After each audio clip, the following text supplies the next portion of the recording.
voy a invitar al doctor Antonio Chagas. Él es médico cardiólogo especialista en cuidados intensivos de la Clínica General de Cardiología de Brasil. Interna y endocrinología, experto en el tratamiento de la obesidad, la diabetes, tiroiditis, trastorno de la glándula tiroides y trastornos alimenticios. La doctora Yolanda Sandoval, médica, toxicóloga, especialista en gestión de salud pública, coordinadora del grupo de crónicas de la Subdirección de Enfermedades No Transmisibles del Ministerio de Salud y Protección Social de Colombia. Y la doctora Lisbeth Acuña Merchán, ella es PhD en Economía de la Salud y máster en Epidemiología, es la directora ejecutiva de la cuenta de alto costo. Decisiva, no solamente dentro del contexto sanitario, sino también dentro del contexto económico y por ende también social del país. Unos elementos que, al igual que la obesidad, con un poquito más de concreción dentro de, si se quiere, dentro de las cifras, pues vamos a tratar estos temas que tienen también unos elementos, digamos, como desencadenantes que sin duda son similares o por lo menos tienen una relación directa con el tema anterior. La diabetes y las dislipidemias. Temas que sin duda parecen muy clínicos, como digo, pero que tienen elementos que naturalmente nos convocan a todos. Doctora Lisbeth, muchísimas gracias por la invitación. Sabe usted de nuestro compromiso, obviamente, con la cuenta de alto costo. Jorge, qué bueno verlo acá de nuevo. Sí, doctora Yolanda, muchas gracias. Y ya usted, doctor, obviamente, desde ese país que queremos tanto. Hablemos, simplemente, hablemos desde qué significa para el país, desde la cuenta de alto costo, obviamente, qué significan estos dos temas, doctora Lisbeth. Bueno, indudablemente son dos enfermedades muy comprometidas en toda la carga morbilidad que representan para nuestro país las enfermedades crónicas no transmisibles. Estos dos componentes que nosotros desde la cuenta podemos identificar, esencialmente vemos que cada vez va en aumento, para nadie es un secreto, son enfermedades crónicas, por su condición de enfermedad aumentan cada vez más y se concentran cada vez más en el país, pero pues lo que todos decimos aquí discutimos, vemos que las cosas pasan, pero no hacemos o no hacemos mucho por detenerlas o porque las acciones sean totalmente efectivas. Entonces, yo creo que va a ser muy productivo escuchar aquí a los expertos de pronto qué acciones pudiéramos hacer en conjunto para que podamos de una vez, como en un momento hace 2 días le decía al ministro Juan Pablo Uribe, qué bueno que esta convocatoria en el acuerdo del punto final, donde están los principales actores del país, los principales tomadores de decisiones de salud, pudiéramos tener ese mismo escenario para hablar de cosas diferentes y enfocarnos en resultados en salud con los mismos actores convocados. Entonces, qué bueno poner un punto final a todas las cosas que se dicen, pero que no se hacen, y poder empezar a trabajar enfocándonos más en acciones concretas, en resultados, y como está tan de moda el acuerdo de punto final, podamos hacer un acuerdo de punto final a la no acción en estas intervenciones. Perfecto, acuerdo de punto final. Doctor Castillo, desde las especialidades, obviamente desde el componente médico y naturalmente desde la proyección social. La diabetes y las dislipidemias. Yo pienso que no se puede desligar la diabetes de la dislipidemia. Ser diabético es tener dislipidemia. Y es una dislipidemia que tiene unas características diferentes a lo que tienen otro tipo de dislipidemias. La dislipidemia del diabético es una dislipidemia heterogénica, que en su mayor componente tenemos elevación de triglicéridos y del río Bravo hacia arriba no le han dado importancia a este componente, del río hacia abajo nos está matando. Hay estudios que han demostrado que en Colombia la principal causa de infarto no es la hipercolesterolemia, sino que es la dislipidemia aterogénica, obviamente junto al problema de la disglucemia. Solamente quería hacer un comentario en que 1 de cada 5 muertes son de origen cardiovascular y de estos la mitad probablemente son atribuidos a problemas de la disglucemia. Podemos decir que 1 de cada 10 muertes es provocada por la misma diabetes. Y si el problema es así, uno se pregunta por qué en un centro de convenciones o en un hotel hay 6 extintores y solamente o no hay cardiodesfibriladores, cuando solamente un paciente de cada 1100 se muere por una quemadura. Correcto, me parece. Iba a decir que no hay gimnasio tampoco, pero bueno. Doctora Yolanda. Sí. Bueno, muchas gracias. Va a ser inevitable responderle como funcionaria pública, voy a evitarlo lo menos, pero quiero reiterar que definitivamente pues dentro del proceso de priorización de los eventos de interés en salud pública, estos 2 temas son importantes, muy bien lo han dicho, pues son las primeras causas de enfermedad. El grupo de riesgo de enfermedades cardiovasculares y metabólicas está dentro del proceso de intervenciones que se desarrollan desde el Ministerio de Salud y que, bueno, deben propenderse porque se implementen en todas las entidades territoriales a través de nuestras secretarías de salud y, por supuesto, por parte de cada uno de los actores del sistema. También quiero comentarles que, bueno, hemos mencionado incluso en el panel anterior que existen suficientes normas, que existen suficientes planes, que será lo que nos hace falta. Desde el Ministerio estamos trabajando mucho por el proceso de implementación, sea la oportunidad para que ustedes sean actores de articulación y de participación. Ustedes como ciudadanos tienen unos deberes y qué bueno que empiecen a hacer ese proceso de veeduría de todas estas políticas que estamos intentando implementar, que no es fácil, que es un reto bastante importante y que necesitamos colaboración de todos los actores. Gracias, doctora. Okay, good morning, everybody. I don't know if I can speak in English or I can use my Portunhol. Portunhol. What do you prefer? Ok. Fantástico. Ok, muitas graças pela invitação. Em nome do capítulo brasileiro e da Sociedade Brasileira de Cardiologia, nosso presidente, professor Oscar Dutra, aqui presente. É uma enorme satisfação participar deste evento, os nossos queridos amigos Urina e organizadores do evento do ACC em Latinoamérica. Mas eu gostaria de destacar, como pesquisador em medicina translacional, que nós estamos diante de um grave problema de saúde pública a nível mundial. Acabamos de ter o debate sobre obesidade. E eu acredito que obesidade entra absolutamente no contexto da nossa discussão, porque obesidade, diabetes, dislipidemia são doenças inflamatórias, com características muito importantes do ponto de vista celular, indo para o ponto de vista clínico. E, indiscutivelmente, eu costumo dizer no meu país que onde hoje nós temos a 5ª maior população de obesos e sobrepeso, nós passamos, meu caro Eric, o seu México.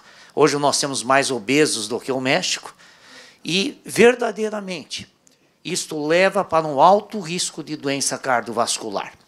Considerando que a obesidade faz com que eu vá ter maior número de diabéticos. Claramente, tendo maior número de diabéticos, eu vou ter maior número de dislipidêmicos, inclusive. Somando as 3 patologias, e até acrescentando hipertensão arterial, que vem junto com a obesidade e passa a ser um fator de risco a mais, eu teria um paciente altamente inflamado. Isso quer dizer que, com a clara dislipidemia heterogênica, que o nosso colega endocrinologista citou, aonde eu terei partículas de LDL e colesterol pequenas, as partículas Chico, mas altamente heterogênicas, o HDL baixo e a hipertrigliceridemia, que é um fator muito importante nesta população, eu terei o quê? Uma progressão da doença aterosclerótica e, com isso, um maior risco de infarto agudo do miocárdio, síndromes isquêmicas também cerebrovasculares de grande importância e com grande aspecto de problema de saúde pública. Portanto, é um problema crescente que tem que ser analisado num conjunto social, médico e educacional, como muito bem destacado os nossos colegas na mesa anterior. Muito do que se foi falado em prevenção na mesa anterior se aplica a esta patologia que nós aqui estamos discutindo. Muchas gracias, doctor. Hablando justamente de estos elementos de prevención, doctor Castillo, dice que no separemos los dos componentes desde el plano nosológico. ¿Cuáles factores de riesgo son los que determinan la génesis de esta dupla, de esta dupla metabólica? ¿Y cuáles podemos modificar y cuáles no? Muy bien. La diabetes es una enfermedad que tiene dos componentes, el componente genético y el componente social o de obesidad. Uno puede ser obeso, pero si no tiene la genética no va a desarrollar diabetes, y viceversa. Uno puede tener la genética de la diabetes y no volverse obeso, y disminuye la probabilidad de ser diabético. De tal manera que en prevención uno no puede escoger a su papá, no puede escoger a su mamá, por lo tanto tiene que escoger no volverse obeso. Correcto. O sea, así como nosotros podríamos hablar de metas desde el punto de vista específico frente al sobrepeso, aquí en este caso uno no puede ser absoluto dentro del cuento de la prevención. Pero hay un problema específico en Colombia, el doctor lo ha mencionado, la obesidad que es inflamatoria. Correcto. Un estudio que hizo el doctor Patricio López encontró que la probabilidad de ser diabético en Colombia con un índice de masa corporal de 21, que es completamente normal, es la misma que tiene un país rico con un índice de masa corporal de 30. Okay. De tal manera que en los países pobres ya estamos teniendo diabetes en pacientes que tienen índice de masa corporal. Que tienen... Y eso es un problema de la riqueza y pobreza del país. Deslícese por ahí, ilústrenos. La obesidad tiene un componente, hay dos tipos de obesidad, es uno que llaman el hipertrófico y el otro que llaman el hiperplásico. Hipertrófico es que yo puedo ser gordo porque tengo adipocitos muy grandes, pero yo también puedo ser gordo porque tengo demasiados adipocitos pero pequeños. Hoy sabemos que los adipocitos gordos son los que producen la inflamación. Y un niño que nace desnutrido nace con muy poquitos adipocitos. De tal manera que si se engorda ese niño pobre, se va a volver hipertrófico. En cambio, el niño rico que nace con muchos adipocitos, si se engorda va a ser hiperplásico. Eso explica por qué pacientes como México, que tienen una obesidad igual que puede ser a la de Estados Unidos, desarrollan más diabetes y más complicaciones. Obesidad del pobre, obesidad del rico. ¿A que no hay nada donde estamos nosotros? Obvio. Sí, obesidad pobre. Sí, entonces, esos componentes, digamos, que reparten democráticamente patologías, definitivamente son a veces difíciles de entender a la hora de tomar decisiones, porque se toman decisiones desde el punto de vista institucional orientados justamente sobre factores de esos. Claro, por eso el principal factor que nosotros podemos prevenir para prevenir la diabetes es tener niños ricos, manejar la desnutrición de las embarazadas. Entonces, ese es el asunto. Entonces, cuando uno habla justamente de una nutrición adecuada desde la gestación, justamente para prevenir este tipo de cosas, pareciera que uno hablara, o mejor, pareciera que eso es un elemento de no. Y obviamente, quizás el componente que recicla más pobreza desde el punto de vista social es la de nutrición materno-infantil. Correcto. Por todo lo que significa. Correcto. Con esto. Senhor permite uma parte? Por Dios. Fato muito relevante nesta questão do tipo do adipócito que nós possamos ter é algo fundamental de se pensar na diferença sexual. Nós sabemos que claramente a obesidade das mulheres é absolutamente diferente da dos homens. E claramente, cada vez mais, nós temos doença cardiovascular crescente em mulheres. Isso é um problema no nosso país, é um problema indiscutivelmente a nível do mundo. E nós achamos que elas não têm essa doença, mas do ponto de vista metabólico, estrutural, celular, essa diferença é muito importante. Obviamente, componentes de la equidad de género que no quisiéramos definitivamente abordar. Doctora, ya teniendo en cuenta estos elementos, porque es que cada vez que nosotros hablamos enfermedades crónicas no transmisibles, un elemento que sin duda viene creciendo dentro del marco justamente de la transición demográfica y demás. Ese discurso es interesante, siempre visto desde los paneles de salud, pero cuando se traducen acciones, los vemos un poquitico digamos, frágiles. Por ahí se cuela todo.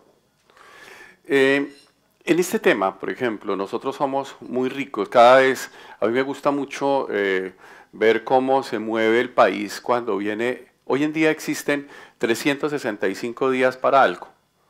Entonces, el día de la diabetes, el día de la hepatitis, el día del cáncer, el día de la obesidad, el día de la alopecia, una cantidad de días. Y en el día de la diabetes hay una cantidad de elementos que sin duda, ¿sí?, nos muestran que como que estamos atacando bien el problema. Porque entonces vienen el glucómetro ya sensible que le mide a uno el azúcar desde la casa, los elementos que naturalmente nos permiten llevar una vida normal, las dietas de no sé qué, el asunto de tal, incluso en mi campo, por ejemplo, que el mayor índice de amputaciones es justamente por la diabetes, o los oftalmólogos que tienen el mayor índice de ceguera, obviamente condicionado por eso. Entonces, como que estamos actuando, y usted, doctora Lisbeth, lo sabe muy bien, porque es que les estamos dando los elementos que el paciente necesita. Entonces, estamos abordando bien el tema. Pero en el campo justamente en que debemos actuar somos sensiblemente frágiles. Denos luces, doctora, desde la óptica oficial. Gracias, doctor. Bueno, yo le daría el enfoque de acuerdo a lo que venimos trabajando. Como mencionaba inicialmente, estas enfermedades son una prioridad y nosotros hemos visto, basados en la evidencia científica, claro, por supuesto, no con tanta minucia como la mencionaba el doctor, pero por eso se da la oportunidad para articularnos y unirnos a reorientar lo que estamos desarrollando.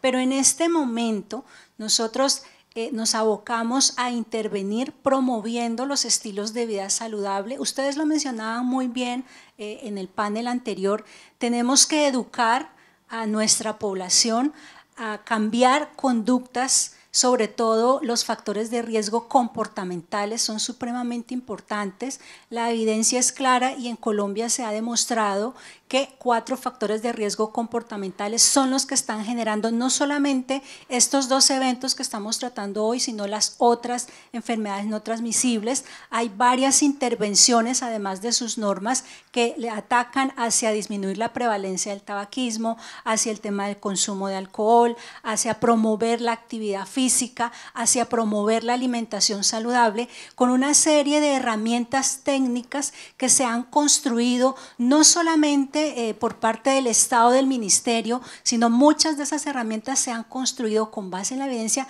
y con sociedades científicos y con expertos. Incluso puedo decir que en la Subdirección de Alimentos se han desarrollado una serie de guías y de lineamientos con pediatras, con sociedades científicas, para orientar y dar esa directriz más adecuada, teniendo en cuenta, por ejemplo, lo que decía el doctor, bueno, el tipo de obesidad, si es de una forma o de otra, cómo yo debo dar el mensaje a una población o a un actor del sistema para que lleve ese mensaje, porque de todas maneras el Ministerio de Salud no es como en otros países un ministerio operativo.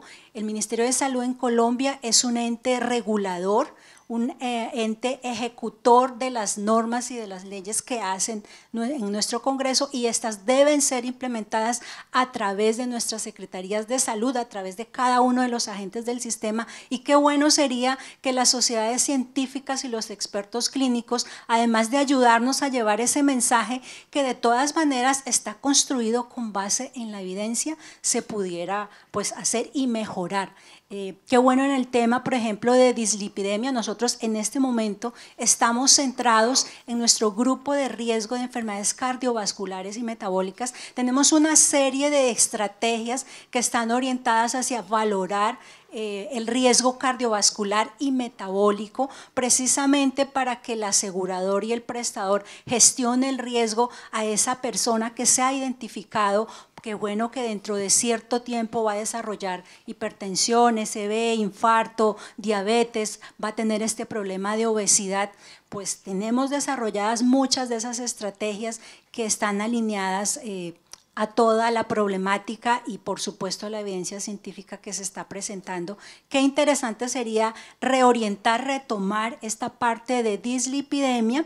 Existe, por ejemplo, una herramienta que se construyó hace un año, año y medio, que no recuerdo muy bien si fue en conjunto con la Sociedad de Cardiología, retomar ese tema con ustedes como la parte de endocrinología que nos pudiera servir para orientar y darle esa herramienta a los actores del sistema. Entonces, es para comentarles que sí nosotros venimos desarrollando una serie de herramientas que están orientadas también hacia ese proceso de implementación. En este año también se reactivó una comisión, porque ya lo hemos dicho, estos problemas no son un tema solo del sector salud, es un problema que trasciende a otros sectores y este año se reactivó la Comisión Intersectorial de Salud Pública. En ella se ha sentado a los otros sectores, muy bien lo decían, no es fácil sentar a los otros sectores para que nos ayuden a intervenir en esos otros factores que se nos salen de nuestro sector, educación, cultura, propender por un entorno que le permita a la población hacer actividad física, el tema de agricultura, propender también por esos cultivos saludables, por mejorar el acceso a esa población de alimentación un poco más saludable. En este momento estamos trabajando, hay una estrategia también que se llama la Estrategia Colombia Vive Saludable, incluso ya renombrada y posicionada desde Presidencia, en la cual estamos promoviendo todas esas acciones de promoción de la salud, de control de factores de riesgo, con énfasis en la intervención de enfermedades cardiovasculares y metabólicas. Es un reto bastante amplio, pero que necesitamos la ayuda pues, de todos, incluida la sociedad civil, la sociedad científica y la academia. Gracias. Eu acredito que o trabalho que vocês fazem em Colômbia deve ser feito em todas as nações, pelos órgãos governamentais. Mas, na minha visão, esse é um trabalho muito mais da sociedade civil. E compete às sociedades de cardiologia, às sociedades de especialidade em fazê-lo. Nós temos no Brasil um programa que se chama Sociedade Brasileira de Cardiologia Vai à Escola. Nós iniciamos na minha universidade um programa de uma orientanda minha de doutorado e nós trabalhamos exatamente na área da pediatria e da ebiatria, ensinando os fatores de risco e, principalmente, que esses jovens levem para as suas casas, para as suas comunidades, a mensagem que nós traduzimos. Isso tem dado um resultado extraordinário. E o que a gente volta a falar nesse programa? Desculpa por me estender, mas acho que o assunto é interessante.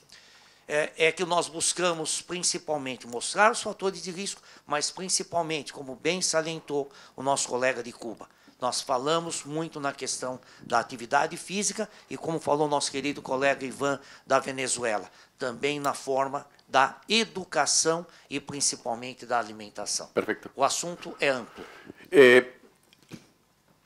Hay un dicho que dice que no hay cuña que apriete más que la del mismo palo.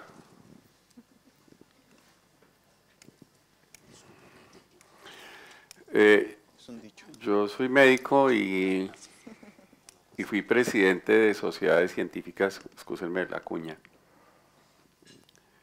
Y la verdad es que nosotros somos expertos en hacer guías, en hacer seminarios, en hacer congresos, en asistir a foros.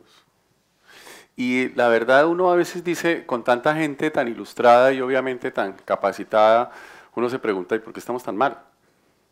Si generamos tanto conocimiento y demás. Y cuando digo que no hay cuña que apriete más que la del mismo palo, va para usted, Jorge. Nos conocemos hace tiempo. ¿No será que estamos sobrediagnosticados en el tema médico y hemos especializado tanto este conocimiento que hemos dejado de lado, por ejemplo, el hecho de que los médicos comunes y corrientes actúen en esto? Es decir, estamos dejando esto en manos de especialistas y obviamente la posibilidad de extender el conocimiento hacia más personas solamente dentro del sector, ¿lo estamos dejando de lado, Jorge? Dos cosas. Una noticia. Nairo ganó la etapa de hoy. Bueno. Nairo sí. Quintana. Bueno. Sí. Oye. ¿A cuánto? Ok, pero ganó. Muy bien. No importa, esos son triunfos que siempre tenemos. Lo que pasa es que siempre estamos quejándonos para los honorables visitantes. A nosotros siempre nos roban algo. Sí, si perdemos el partido es que nos robó Brasil, si perdemos la corona es porque alguien nos tenía, si perdimos... Ah, te tengo otra noticia, Jorge. Este tipo con el que peleó Rivas en Londres estaba dopado. Entonces, ojalá, pues sí, aplicaron el VAR. Bueno, entonces, Jorge. Totalmente de acuerdo. Yo creo que el papel del endocrinólogo no es ver pacientes diabéticos, sino educar en diabetes. Eso es lo principal. Uno tiene que establecer una estrategia piramidal donde la educación llegue al médico general y él sea el responsable de ver al paciente diabético. Tenemos debates con colegas endocrinólogos que dicen, no le enseñes a los médicos porque se me acaba mi consulta particular. Dije, pero es que el problema de la diabetes no es particular, es un problema poblacional y entre más eduquemos médicos vamos a tener un mayor impacto. Entonces estoy totalmente de acuerdo. Hay que bajar la ciencia hacia los médicos y ahí es donde viene la cuñita. ¿Cuántas horas de diabetes se le dedican en la universidad en un pénsul normal? Muy pocas. Y los los médicos salen a aprender de diabetes es con las industrias farmacéuticas, que es también donde viene otro problema. Lo más importante en diabetes aumenta 5 veces el riesgo de stroke, aumenta 4 veces el riesgo de infarto, aumenta 5 veces el riesgo de falla cardíaca. Por lo tanto, es muy importante manejar las consecuencias del paciente diabético. Perfecto. Un estudio hecho en Suecia, 270.000 pacientes, comparado contra 1 millón de pacientes, normalizaron 5 parámetros. Normalizaron la presión, normalizaron el azúcar, normalizaron la microalbuminuria, dejaron de fumar y normalizaron la hemoglobina glicosilada. ¿Qué pasó? Su riesgo cardiovascular se igualó al del paciente no diabético. Simplemente para decir, sí tenemos argumentos para seguir fomentando el control de los diferentes factores de riesgo porque se iguala al del paciente no diabético. Perfecto.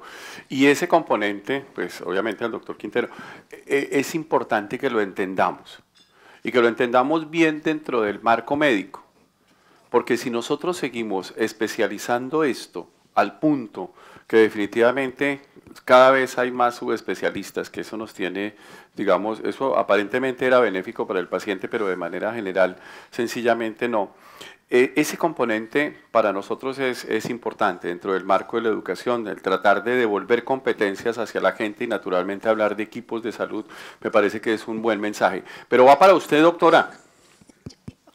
Usted lo acaba de decir, a mí me gusta también hablar con, entonces usted tiene un discurso muy bien hecho y obviamente los funcionarios lo tienen, pero resulta que los responsables de la salud pública en este país, específicamente ya en el componente efector, son los gobernadores y los alcaldes. No es el ministro, no es el presidente que está enredado en la cosa del glifosato, no, es el alcalde, que tiene que tener justamente estos componentes desde el punto de vista programático como una responsabilidad delegada por la Constitución.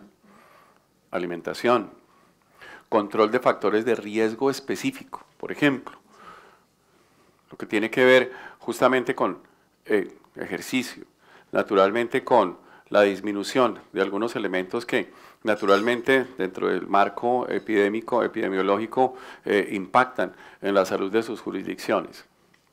Y la pregunta es, si usted tiene herramientas ahí tan valiosas como es, por ejemplo, el Contralor, los procuradores regionales y demás, ¿por qué no se habla de que en los planes sanitarios, en los planes de gobierno de los municipios y de los departamentos esté esto como una prioridad? Si esto es tan o más importante incluso que el componente de seguridad, que los componentes incluso de vías y naturalmente de provisión dentro del marco de herramientas de educación, doctora. ¿Por qué no? ¿Por qué no sientan un día ustedes a los gobernadores, a los alcaldes y les dicen, mire, tienen una meta, ¿por qué no trabajan en esto? ¿Cuál es su plan? ¿Por qué no se hace eso desde el ministerio? Sí se ha hecho. Pero yo no lo he visto. Muchas cosas se han hecho desde el ministerio, déjeme No, decirle. digo, ¿por qué no se hace colectivo? Que uno sepa, por ejemplo, No, claro que sí, uno le este pregunte, año se ha doctor hecho Urina, allá reunión en con su los tierra, secretarios, pregunta con cuál los es la alcaldes. meta que tienen específicamente dentro del contexto de educación el secretario de salud allá de su tierra. Y uno no lo sabe. ¿Por qué? Porque eso tendría que estar engranado con las sociedades, con los capítulos regionales de cardiología, obviamente con los capítulos regionales de... Bueno, no hay capítulos regionales de endocrinología porque es que no hay endocrinólogos tantos. Pero entonces, qué buena pero noticia. que se arme eso, que se arme ese equipo, que lo que usted tiene a nivel nacional, con todas esas guías de las que nos habla la doctora Adriana, llegue allí al municipio, llegue a la localidad, llegue al barrio, llegue a la escuela, con un equipo médico que nos permita, si ustedes tuvieran un equipo médico, sí, colectivo, los equipos médicos que van hacia la gente, que naturalmente nos permitan que eso, recoger la evidencia en la práctica, ¿eso por qué no se hace, doctora? Sí se hace, doctor. No digo, ¿por qué no se permítame. publicita? Sí. Para ir. Permítame.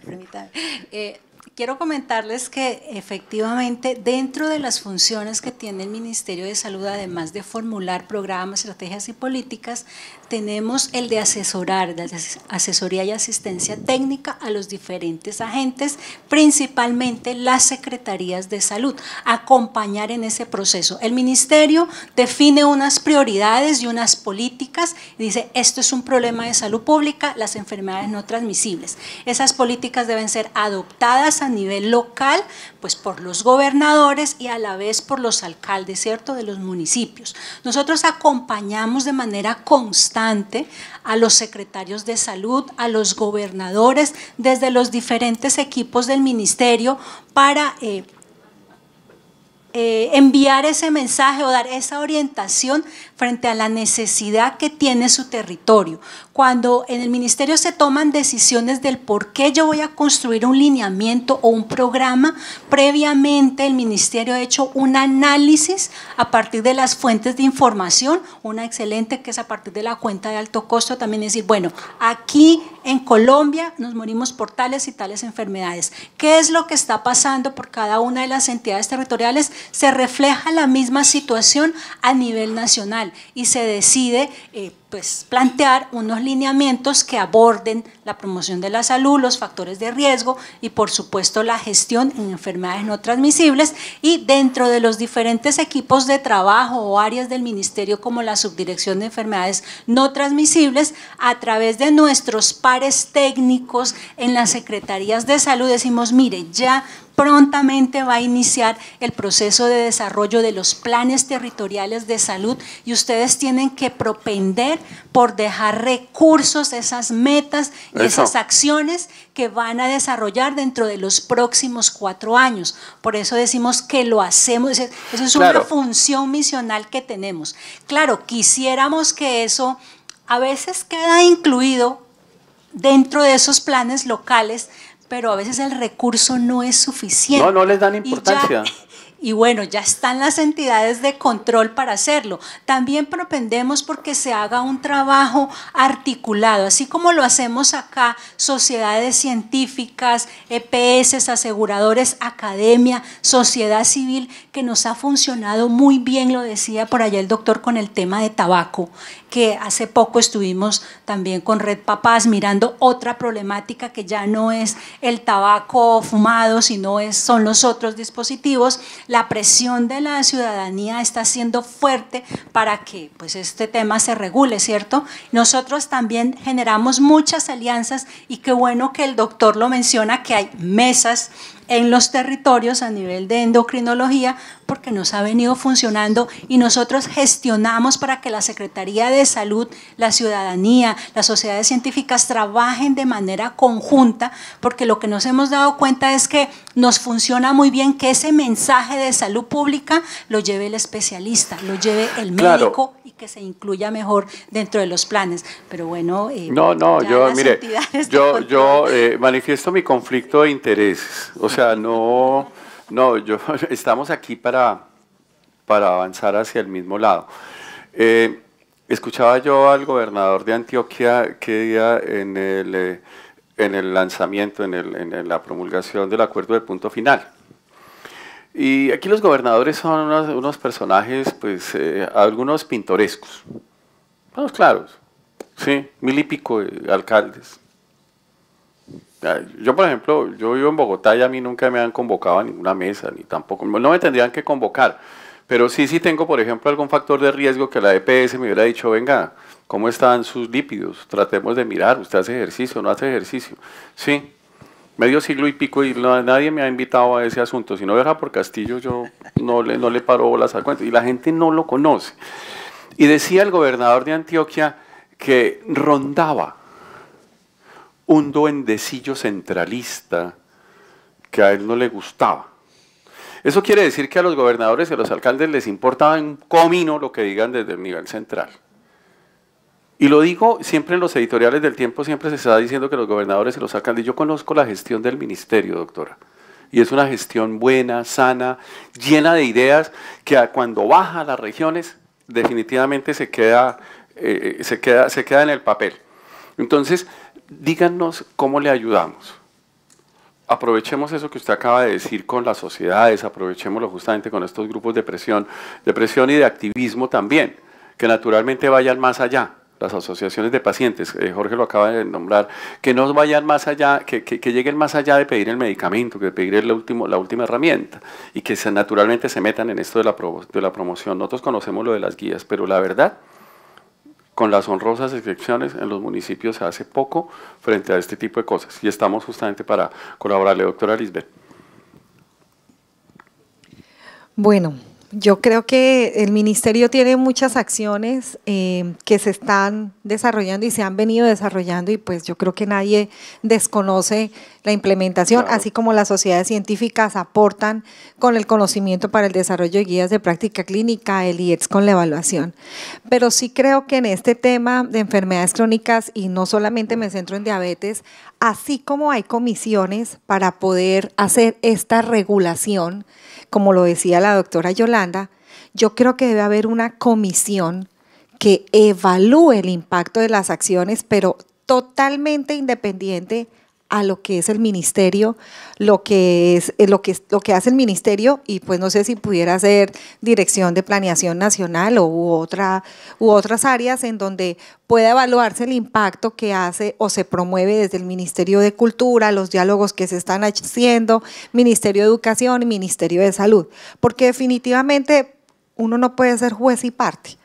Porque si hacemos las cosas, y pues sí las hacemos, pero también nos hace falta más evaluación, como decían en el panel anterior, y precisamente como no se hace, pues no se conoce definitivamente el impacto que llevan estas acciones, y seguimos implementando acciones y acciones y acciones, pero muy pocas efectivas, ¿sí? Entonces, Sí. Esas comisiones yo creo que hacen falta, así como hay comisiones para hacer, debe haber una comisión para evaluar. De seguimiento, sí. Y hay una cosa interesante aquí, doctora. Bueno, estoy opinando demasiado. Una recomendación, doctora, ya desde el Brasil, por ejemplo, en el campo de la prevención, que nos permita decir, mire, sabemos que sí, pero obviamente tenemos dificultades para abordarlo de manera colectiva, doctor. Bem, primeiro eu gostaria de complementar a minha colega do Ministério da Saúde aqui da Colômbia e dizer que no Brasil nós temos absolutamente os mesmos exercícios e as mesmas dificuldades. Não sei se os senhores sabem, mas o Brasil tem um sistema único de saúde governamental. Por direito, todos têm assistência médica, por direito. E diabetes e hipertensão são doenças que, inclusive, nós temos, e dislipidemia, nós temos remédios gratuitos nas farmácias populares. Qual é o grande objetivo, às vezes, desses programas? Sabe qual é? Desculpe, nós estamos aqui cheios de médicos. O próprio médico, que, infelizmente, às vezes, não dá a atenção que deveria dar àquele tipo de assunto. Eu vou usar aqui um exemplo, o professor Oscar, que está aqui presente, vai lembrar. Em dislipidemia, meu caro colega endócrino, um dos mais importantes estudos de prevenção primária foi o estudo West of Scotland. O senhor deve se recordar que foi o primeiro grande estudo que hoje já tem mais de 20 anos e mostra a eficácia do tratamento com estatina na prevenção primária. Nós estávamos em Glasgow, eu e o professor Oscar, durante a apresentação e finalização do estudo, e o professor Shepard, o grande coordenador desse estudo, nos mostrou que a maior dificuldade na Inglaterra e na Escócia, onde tem a saúde pública, o médico é pago, o remédio é de graça, para continuar, depois dos altos resultados positivos, o que faltou? A prescrição médica da estatina. Então, Claro. vejam, senhores, eu falo como educador de medicina e como diretor científico sou da Associação Médica Brasileira. Nós temos que também fazer com que o médico participe dessa ação, com que o médico verdadeiramente se volte a, como bem falou o colega endócrino, nós conhecemos os fatos do diabetes. mas nós temos que verdadeiramente atuar sobre o tratamento. E na minha ótica, não querendo me estender, o grande assunto é prevenção e educação. Como eu posso prevenir? Educando a população. Porque eu conheço os fatores de risco. Para que eu possa tratar, eu tenho que agir. Como eu vou tratar melhor? Educando. É o grande conhecimento que nós podemos levar. E eu cumprimento as ações públicas, acho que tem que ser cada vez mais constantes. Perfecto, eso me parece adecuado. Doctor Castillo, pareciera también que hay como un elemento, digamos, presuntivo, de que a los médicos nos gustan más los enfermos que la gente sana, e incluso dentro de los marcos de la prevención a veces, incluso a veces decimos, enférmese, y mejor dicho, usted está sano, cuando se enferme vuelva. Lo aprecia uno, por ejemplo, frente a los pacientes diabéticos que terminan en diálisis, por ejemplo. Pacientes, doctora Adriana, a veces uno piensa que a algunos médicos les interesa más el paciente en este contexto porque pues obviamente puede facturar más. Estoy hablando de ideas que le surgen a uno de manera perversa dentro de estas teorías de la conspiración que dicen que el hombre no llegó a la luna. Pero la gente cree a veces, doctor Castillo, que como que nosotros dejamos un poquito de lado ese componente de prevención para orientar justamente mejor la intervención ya con alteraciones consolidadas. Una recomendación, eso es una presunción mía, pero unos elementos que nos, por lo menos que nos evitaran tener esto como un elemento, digamos, más hacia la práctica, pegado hacia las guías dentro del marco de protección y más pegado a los médicos, profesor. Definitivamente, la parte de dieta y ejercicio es fundamental, es decir, lo decía, yo creo que lo deberíamos chulear, ya está chuleado, sí. Ya hablamos de esa parte. Entonces, en términos de prevención de prediabetes, la mejor estrategia es encontrar al prediabético. Correcto. ¿Cómo lo buscamos? Porque es que aquí hay una cosa que es curiosa. Yo quería llegar allí. Me declaro. Me hubiera preguntado antes. Sí, me declaro inquieto. Es que aquí, por ejemplo, hay una ley de tamizajes de enfermedades neonatales para buscar enfermedades raras. Una en 50.000. Y pagamos un ojo de la cara, porque pues bueno, hay que hacerlo. Pero los prediabéticos están ahí por montones y no los buscamos. No, una hemoglobina glicosilada, yo no sé, que tendrá que sea un elemento, doctora, allá que se ponga como norma y que se derive. El problema no es solamente diagnosticar la diabetes, porque ya hay 8% de diabéticos y la cuenta de alto costo tiene reportada solamente 2%, es decir, 1 de cada 4 ser reportado. Estamos diciendo que de 10 pacientes hay 7 caminando y tomando jugos. Por ejemplo. Y comiendo a horas que no son. Mírenlos. Recojan el refrigerio. Por ejemplo. Entonces, yo sí creo que la estrategia es buscar al paciente prediabético. ¿Cómo? Hay una herramienta que se llama el FINRIS, que ya está validada para Colombia. Aparece en internet, la mayoría de las EPS lo tienen en sus computadores, simplemente haciéndole 8 preguntas, usted puede tener un numerito que se le dice, es más de 13, hágale al menos una glicemia basal. Correcto. Y si la glicemia basal está elevada, muy probablemente tiene diabetes, confírmelo con una hemoglobina. ¿Está normal? Listo, hágale ese test cada año.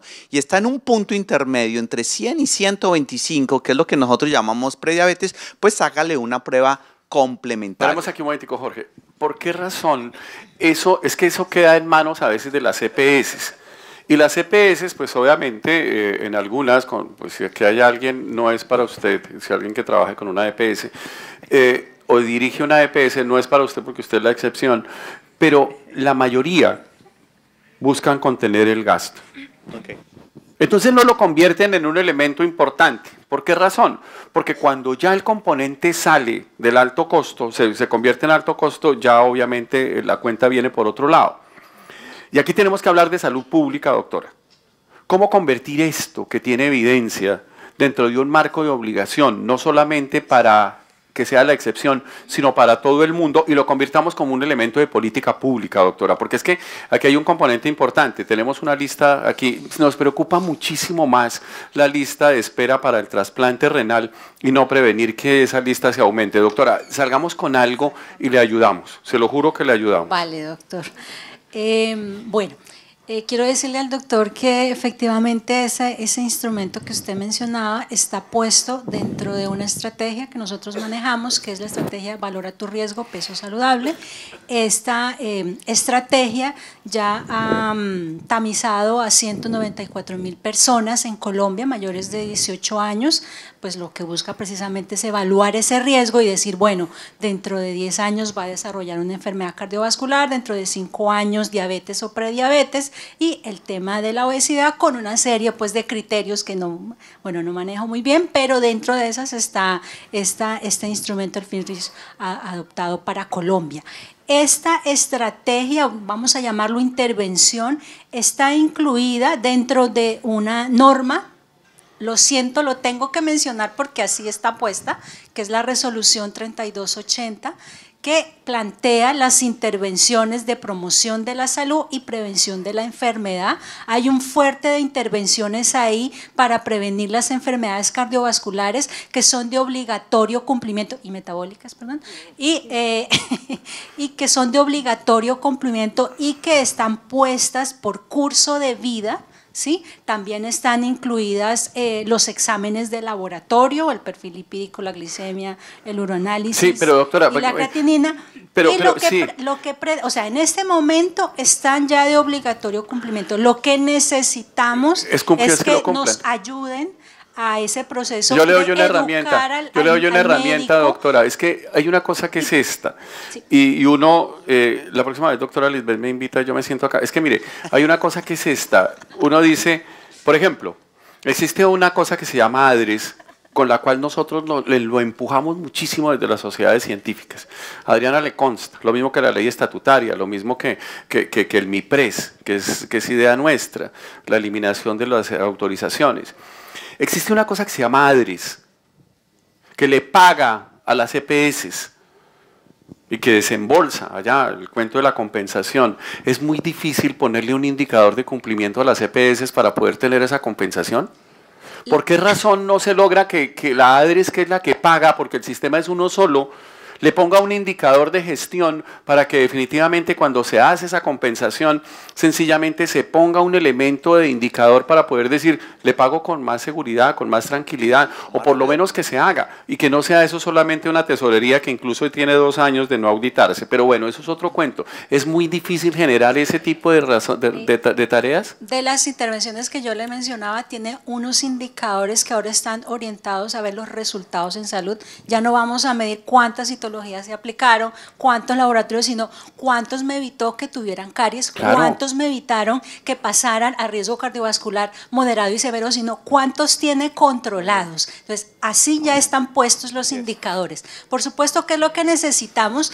Usted muy bien lo ha dicho, hay entidades de control pues que van a estar mirando qué es lo que hacen los agentes del sistema. Muchas de las reuniones que hacemos, por ejemplo, para el tema de cáncer infantil, las está liderando la Procuraduría, ¿sí? la Defensoría del Pueblo, y nosotros estamos participando y diciéndoles, bueno, hay unos agentes del sistema que deben cumplir porque la norma ya está puesta. Qué bueno fuera que ustedes como expertos, como especialistas, nos ayudaran, primero que conocieran lo que estamos desarrollando, pero que también nos ayudaran a través del proceso de educación. Muchos de ustedes son docentes, en el proceso de formación con sus colegas, con médicos generales, que nos ayudaran a socializar todo lo que desarrollamos y que sin temor el médico plantee, mire, cada 5 años debemos realizar estas valoraciones, propender por solicitar todas estas pruebas diagnósticas porque están puestas en la norma y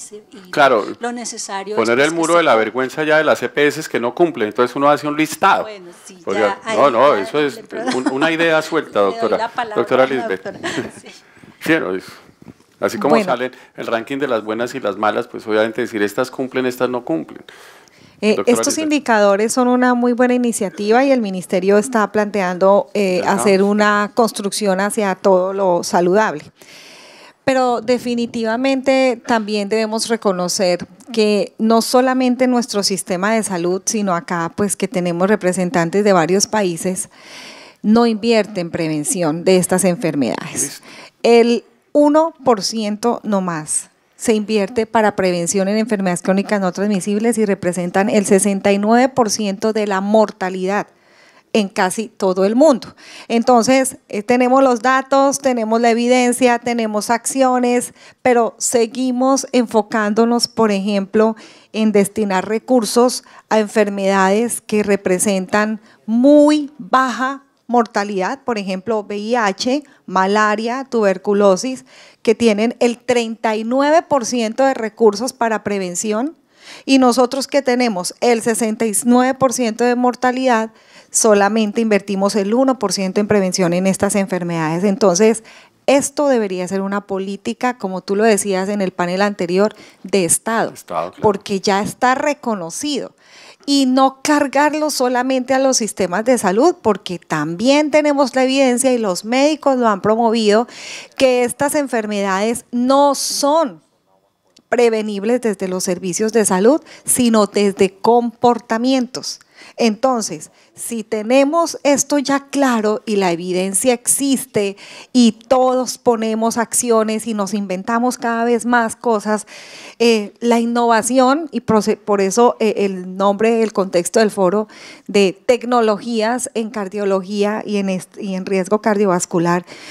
Una tecnología no es solamente un medicamento, es una intervención, y una intervención del Estado debe ser la asignación de recursos, pero también viendo que ya es una necesidad declarada a nivel mundial. O sea, ¿por qué no hacerlo si lo necesitamos y si seguimos adicionando y adicionando y adicionando actividades que nuestro sistema de salud, cargado a lo que está destinado en el presupuesto de salud, no es capaz de asumir? Entonces, educación tiene un componente importante. Es que educación no es solamente la educación primaria, básica y secundaria en lo que es el conocimiento de ciertas materias. Educación es todo. Si hay una cátedra de educación, que me acuerdo de Urbanidad de Carreño, ¿por qué no hay una cátedra de educación en salud? Sí, lo mismo en cultura y deporte. Algo muy sencillo que nosotros alguna vez conversamos en un panel hace 3 años, y era las estrategias que nosotros mismos, para empezar a cambiar comportamientos desde las instituciones de salud, podríamos hacer. No vender bebidas azucaradas, no vender comida chatarra, pero tú vas a un hospital acreditado y a clínicas acreditadas y venden paquetes, Total. Venden bebidas azucaradas.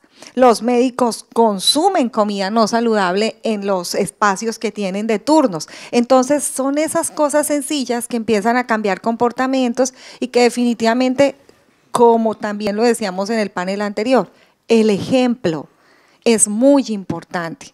Y si como profesionales pudiéramos aportar un granito de arena en un comportamiento, sería vital para que estas estrategias sean de verdad efectivas. Entonces, recursos y pues acciones muy sencillas como estas de evitar vender estas cosas en nuestras mismas instituciones de salud.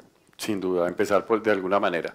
Vamos a ir redondeando una conclusión de allá para acá, doctor, cada uno, y obviamente las anotamos, que sin duda sabemos que aquí existe voluntad y por encima de todo, digamos, el compromiso de verdad de echar a andar para adelante estas cosas, doctora Lisbeth, porque para eso son. Entonces, una recomendación, una conclusión, doctor, con el agradecimiento por estar aquí en este panel. Muito grato pelo convite.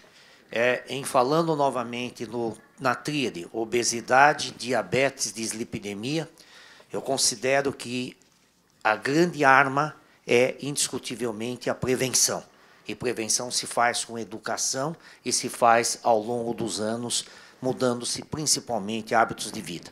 É muito mais barato prevenir do que tratar a doença, que se torna um altíssimo custo em se falando dessas 3 patologias e das suas complicações, como infarto do miocárdio, o acidente cerebrovascular, ou mesmo as amputações periféricas vasculares do diabetes, ou até o transplante renal.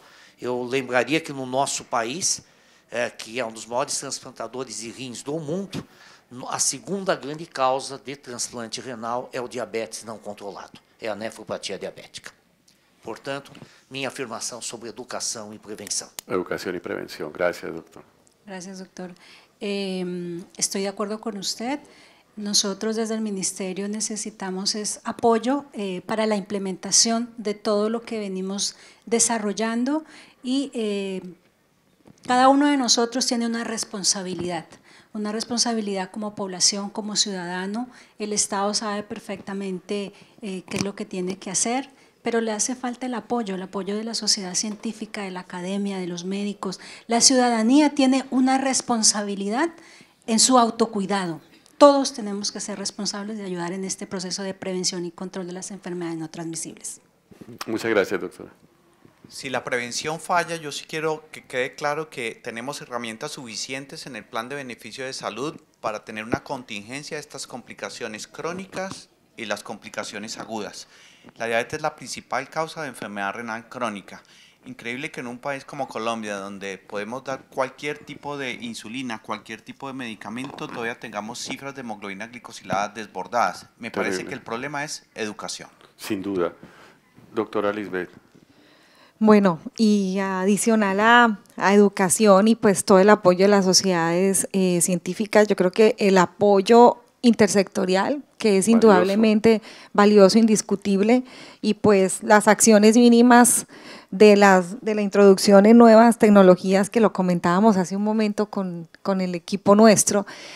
Qué bueno que también en los congresos médicos, Total, como tú decías, no solamente hubieran muestras de casas comerciales de medicamentos, sino de espacios en donde se pudieran mostrar intervenciones que enfoquen hacia la prevención de la enfermedad y no hacia la curación de la enfermedad. Perfecto. Entonces, están con otro tipo de estrategias que sean innovadoras para poder aportar a la prevención, y yo creo que pues la Sociedad de Cardiología, que nos ha aportado mucho, ya ha empezado en solamente crear este espacio que es importante del diálogo para la acción. Al cual le agradecemos y obviamente nos comprometemos con ello también a la Fundación. A la Fundación del Corazón. Mire, hay una cosa que es interesante que acaba, 2 veces lo ha dicho el doctor Castillo. Este país tuvo que hacer mucho esfuerzo durante 25 años para lograr un sistema de salud que le diera a la gente lo que necesita, mal que bien, para el tratamiento de sus enfermedades. Siempre lo digo cuando me paro aquí. El problema del aseguramiento está desbordado hace mucho tiempo, eso ya se chulió, ya chuliamos el asunto del aseguramiento. Doctora, eso lo chuliamos hace rato. Entonces, cuando existen algunas voces en el Congreso, que acabemos con no sé qué, eso es puro embeleco electorero. Eso ya lo chuliamos hace rato, el Estado es el asegurador. Y gastamos mucho dinero para asegurar eso. Para asegurar los medicamentos, la última tecnología, el último biotecnológico para el cáncer. Todo eso ya lo garantizamos. Mal que bien, ahí está. Y no tenemos elementos que naturalmente nos permitan, dentro de la misma dimensión, hablar de prevención. Yo creo que ya es hora de hablar de eso. Y después, cuando ya chuliemos el de la prevención, nos vamos con el asunto de la calidad, que tiene que ir de la mano, pero hay gente que le pone plazos a eso. Doctora, nos comprometemos con eso. Las enfermedades crónicas no transmisibles que usted maneja, definitivamente nos van a quebrar. El precio que estamos pagando por vivir más, definitivamente no lo podemos pagar a expensas de subsidiar la salud de la gente. Entonces, elementos de promoción y de prevención.